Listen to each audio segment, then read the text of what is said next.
Let me begin our story. Who is Oscar Wilde? Oscar Wilde was born of professional and literary parents. His father, Sir William Wilde, was Ireland's leading erudite surgeon who also published books on architecture, folklore, and satirist Jonathan Swift.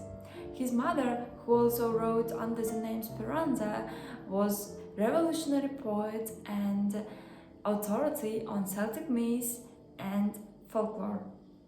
Oscar Wilde, in full Oscar Finkel of Flaherty Wills Wilde, Irish wit, poet, and dramatist, whose reputation rests on his only one novel, The Picture of Dorian Gray, and on his comic masterpieces, Lady Windermere's Fan and The Importance of Being Earnest.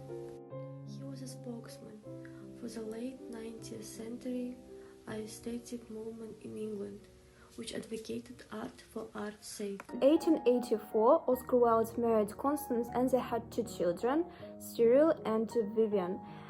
In 1885, Oscar Wilde worked for many magazines such as Pall Mall and Women's World as an editor and reviewer.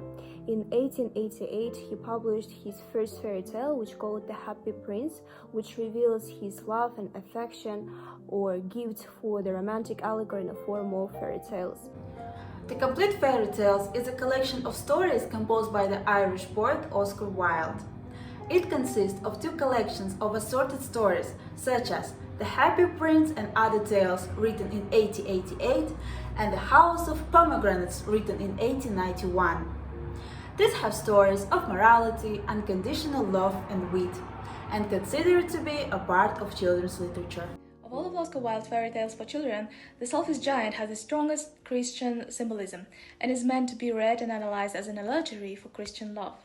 It is a story about a young boy who was a messenger of God and a selfish giant. The giant wouldn't allow the children to play in his garden. That's why there was always a winter in his garden. And seeing this young boy, he realized that he was being selfish. Selfish giant contrasts the innocence of the children with the selfishness of the giant. It has personified the natural objects and the beautiful garden and the happy ending to the story. The story mainly focuses more on the giant and he becomes a hero. Giant is the representative of Christ. At the end of the tale, the giant learns language and the humanity and becomes a hero, but he has to pay his life for it. Michael Codson comments, the giant becomes a melancholy figure. Every afternoon, and they were coming from school, the children used to go and play in the giant garden. It was a large, lovely garden with soft and green grass. And there, over the grass, stood beautiful flowers like stars. And there are also 12 peach trees that in the springtime broke out into delicate blossoms of pink and pearl, and in the autumn bore rich fruit. One day the giant came back.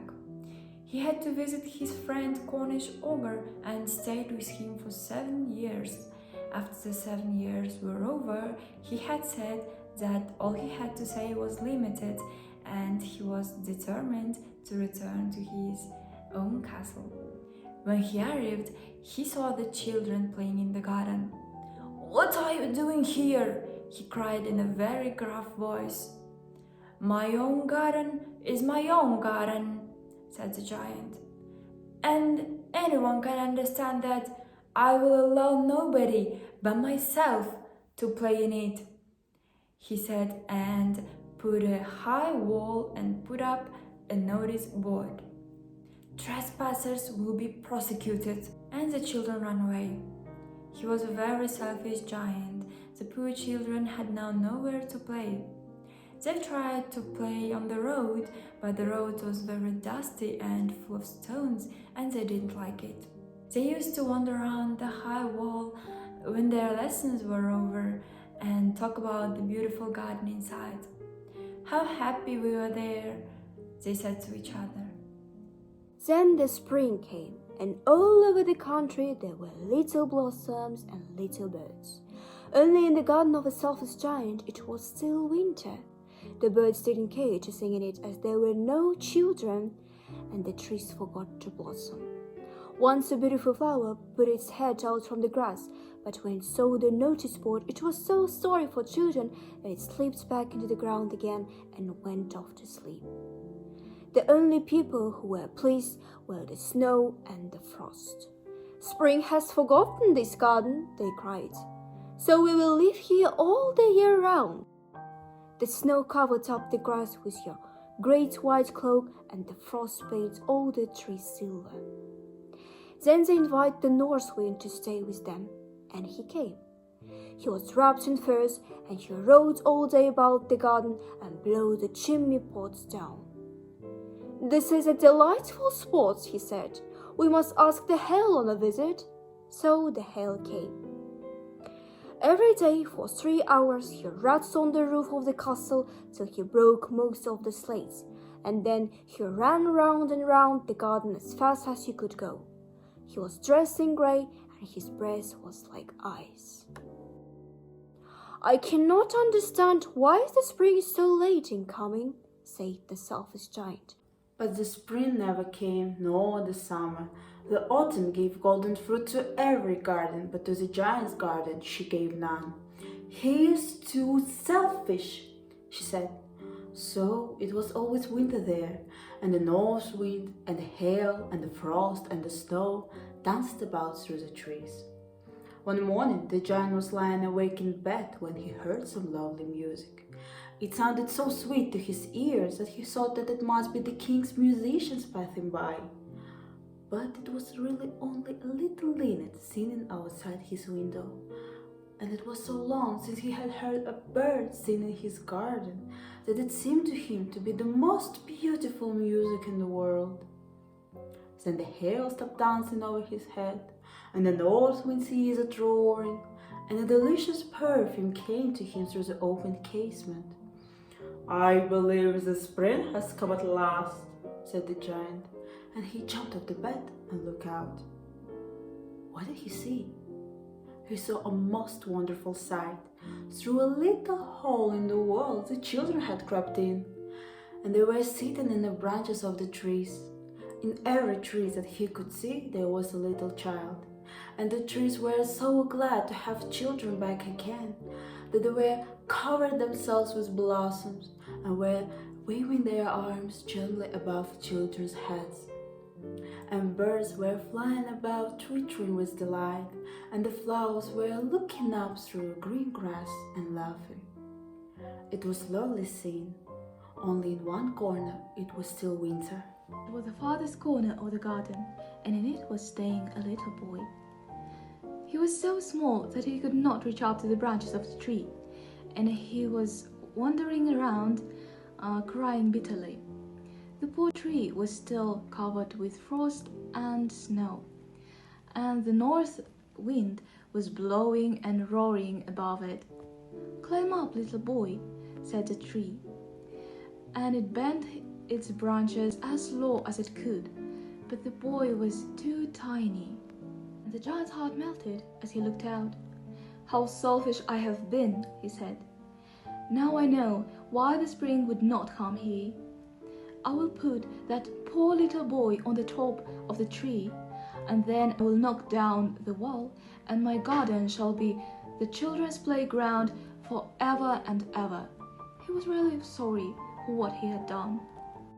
So he crept downstairs and opened the front door quite softly, and went out into the garden.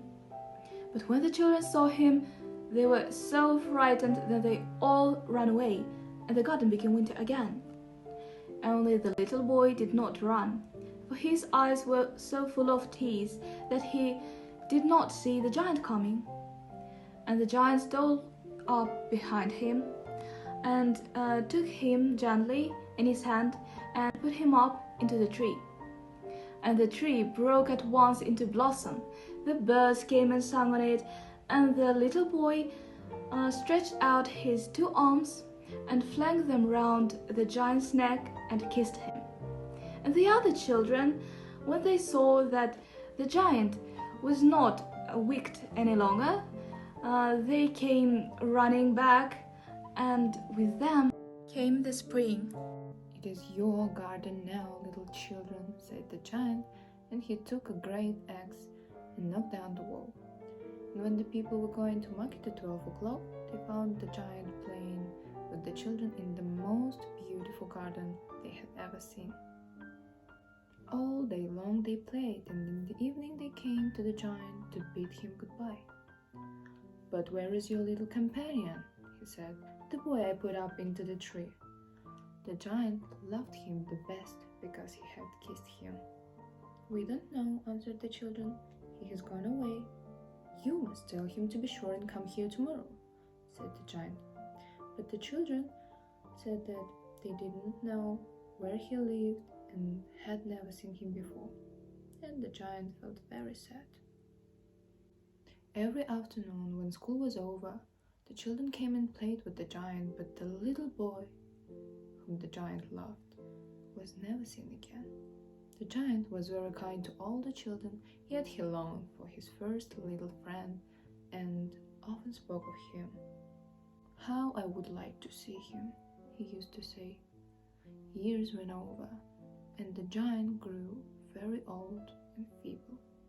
He could not play about anymore, so he sat in a huge armchair and watched the children at their games and admired his garden.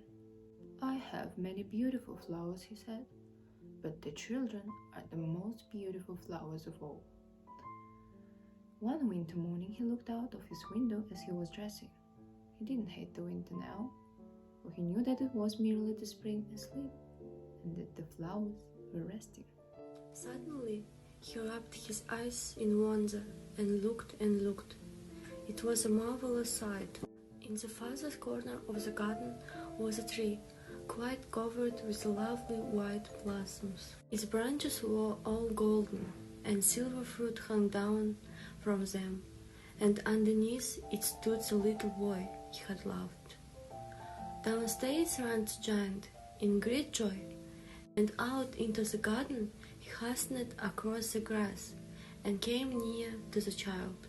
And when he came quite close, his face grew red with anger, and he said, "Who has dared to wound there?" For on the palms of the child's hand were the prints of 2 nails, and the prints of 2 nails were on the little feet. "Who has dared to wound there?" cried the giant. "Tell me, that I make my big sword and slay him." "Nay," answered the child, "but these are the wounds of love." "Who art thou?" said the giant, and a strange awe fell on him, and he knelt before the little child. And the child smiled on the giant and said to him, "You let me play once in your garden. Today you shall come with me to play in my garden, which is paradise." And when the children ran in that afternoon, they found the giant lying dead under the tree, all covered with white blossoms.